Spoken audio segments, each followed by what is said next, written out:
Assalamualaikum warahmatullahi wabarakatuh. Selamat pagi semuanya. Masih di pembahasan bagaimana caranya mendapatkan kompleksitas waktu asimptotik apabila kita diberikan persamaan rekurens non-homogen dengan menggunakan persamaan karakteristik.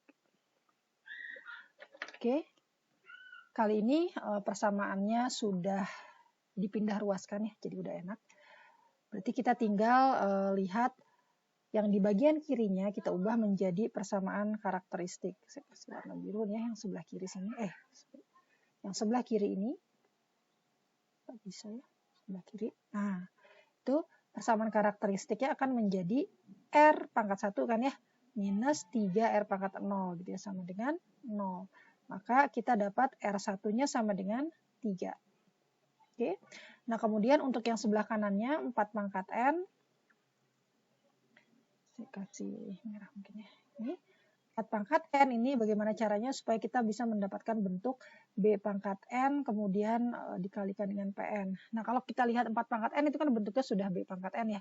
Kita tinggal lihat PN-nya gitu. Nah, kalau 4N ini kan sebenarnya kita bisa tulis sebagai 4 pangkat N dikalikan dengan 1 gitu. Jadi BN-nya itu adalah 4 pangkat N, kemudian nanti PN-nya itu adalah 1 gitu ya. Berarti ini kita dapat B-nya sama dengan 4. Kemudian ini kan 1, ini kan sebenarnya 1 dikali N pangkat 0 gitu. Dan kita dapat degree-nya itu adalah 0. Yang ini ya. Jadi kita akan dapat R minus B berarti ini ya, minus 4. Dipangkatkan dengan D plus 1. D-nya kan 0, berarti pangkat 1. Maka ini cukup sederhana ya, berarti R2-nya sama dengan 4. Jadi kita hanya punya 2 akar saja. Oke, setelah kita sudah punya semua akar-akarnya, seperti biasa kita akan ke solusi umumnya. Solusi umumnya itu adalah Tn sama dengan, karena cuma hanya ada 2 ya, berarti C1 dan C2 saja. R1 pangkat N, kemudian ditambah dengan C2, R2 pangkat N. Berarti Tn-nya, solusi umumnya adalah C1 dikali 3 pangkat N ditambah dengan C2 dikali 4 pangkat N. Nah, ini adalah solusi umumnya. Oke. Seperti biasa tugas kita mencari C1 dan C2. Kita lihat kita punya basis T0 sama dengan 0, T1 sama dengan 4. Berarti T0 sama dengan 0, T1 sama dengan 4. Saya tulis ini ya, karena nanti jadi tidak terlihat. Oke. Gitu ya. Nah, kita masukkan yang pertama.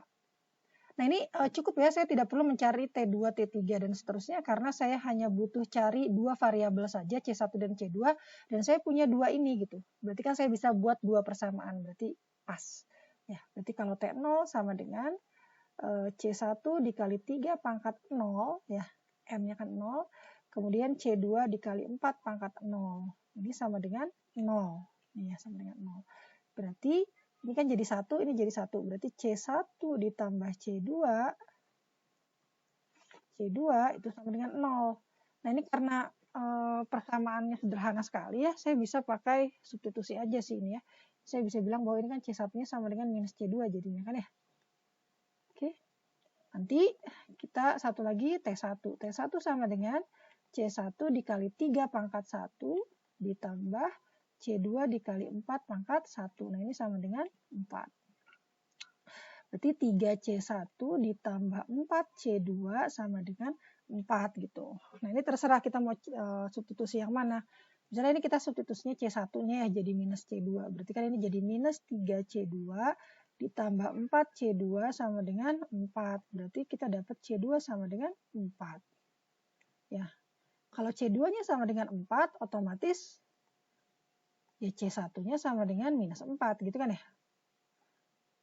Karena C1 dan C2 tuh hanya beda apa? Beda tanda saja gitu. Kalau satu plus berarti yang satu minus. Sudah ya, sudah dapat berarti kita masukkan ke TN. Persamaan umumnya, solusi umumnya, Berarti C1-nya minus 4 pangkat 3 pangkat N dikali 3 pangkat N ditambah C2-nya 4 dikali 4 pangkat N gitu. Nah, ini mana yang lebih tinggi? Yang ini kan ya ordenya